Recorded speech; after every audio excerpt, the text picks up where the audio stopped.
Welcome back to Movies Recap. Please like the video and interact with it to support the channel to continue to provide this content. Thank you so much. Olive Penderhaste speaks into a webcam at the beginning of the movie about how her small white lie turned into an uncontrollable monster. She promises to explain what really happened and give her side of the story. She claims that other from her best friend Rhiannon, she was a nobody. Olive lies and says that she is going on a date when Rhiannon wants to go camping with her. In actuality, she spends the weekend lounging around the house and singing Natasha Bedingfield's Pocketful of Sunshine.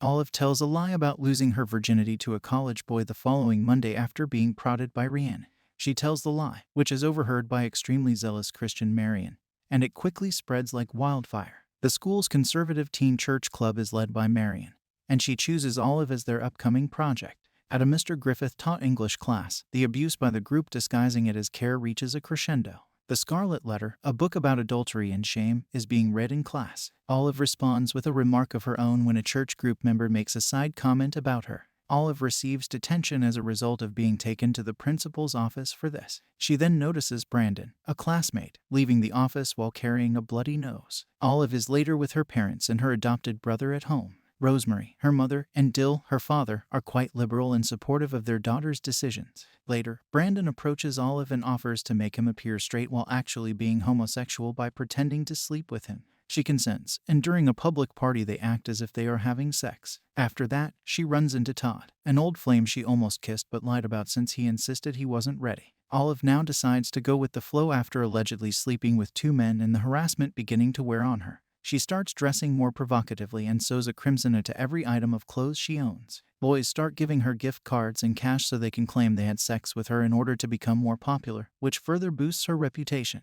However, things swiftly start to deteriorate. Rhiannon joins the church group against Olive out of jealousy at the attention she is receiving.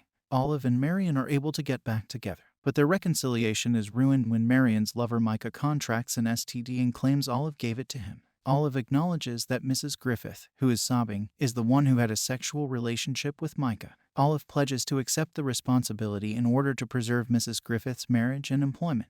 Olive grows upset since no one will truly pursue a relationship with her despite the fact that everyone believes she is sleeping around.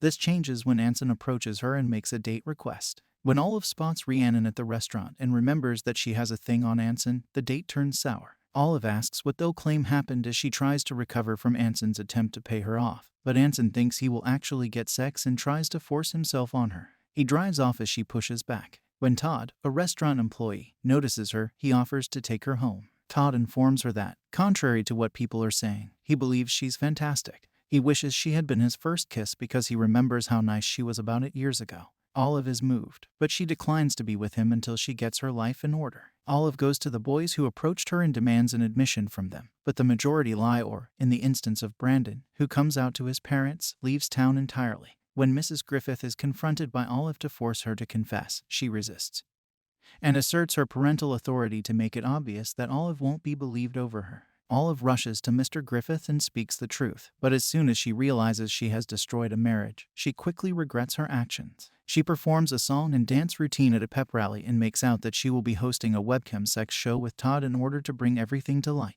She admits what she did in reality. She also apologizes for lying to Rhiannon and makes up. Todd, who is riding a lawnmower, approaches as she is finishing and asks her to come out. She ends her webcam confession by stating that although she sincerely likes Todd and may eventually lose her virginity to him, it is ultimately none of anyone else's concern except her own. They ride out from the neighborhood on the lawnmower after she leaves the house to kiss him. Olive made a joke earlier in the article where she says, "Where has the chivalry gone? Is it exclusive to movies from the 1980s? Outside my window, I want John Cusack to be carrying a boombox. I want to go on a spin with Patrick Dempsey on a lawnmower."